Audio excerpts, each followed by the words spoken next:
Take us through a bit about the idea behind Crayon and what it represents. So Crayon is a Norwegian firm. We are not a very old company. We are a 16-year-old firm, and the India business just started 5 years back.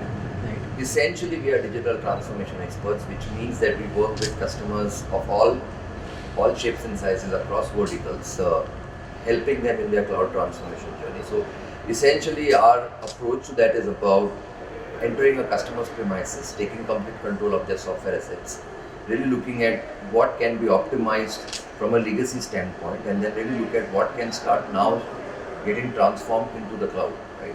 Then the whole 9 yards of looking at the customer environment, doing an assessment of what can move to the cloud, and doing all the heavy lifting in terms of the POC, the migration, and then actually moving it on to the cloud, re-architecting of the application if it needs to be, and then of course cloud managing the entire infrastructure. So that's essentially what we do. Of course, when you're looking at cloud, there are number of different technologies that customers would like to adopt, and we have all of this industry 4.0, so to say, which is all the emerging tech, which is blockchain and MI and RPAs and so on and so forth.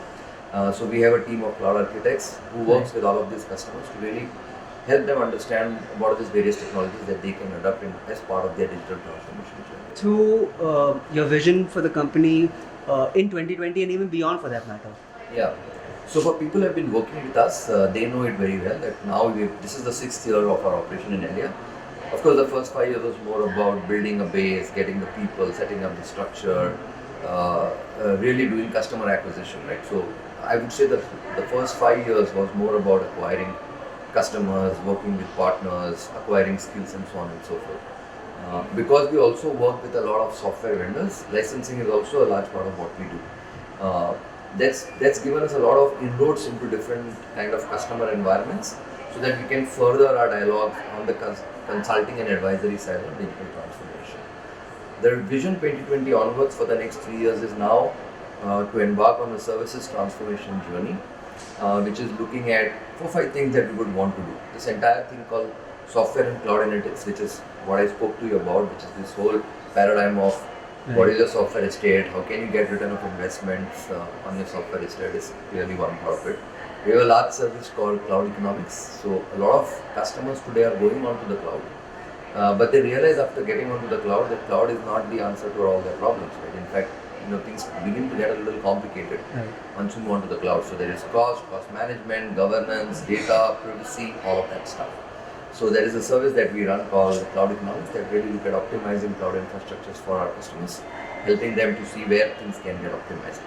And then there are various other things that we do, including managed services, which are part of this large services transformation, because we believe that as you start looking into the next 3 to 5 years, there is a lot of work that needs to go into helping customers on to this cloud journey and helping them to stay there. It's not only about saying that you need to go there, because we don't want to have data repatriation back, right? So how do you make them stay there, or what are the various services that can help to build that stickiness with a particular customer, and focuses around those kind of services across different kinds of technologies. Little bit and talk about perhaps some of the major challenges facing the industry and how they can be overcome.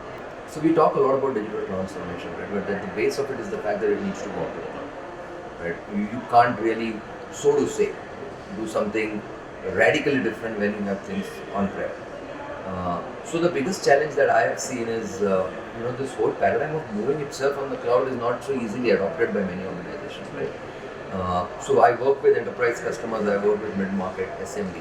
So the adoption rates in the enterprise segment isn't very high. It could probably be around 20% in my opinion. Of course, you can't quote me on these numbers right now. And the reason for that is that a lot of enterprise tech is built on legacy systems, old systems which has a lot of core applications sitting on top of them. So for them it is a question of how do I control and optimize this, and I start exploring newer technologies or building new platform.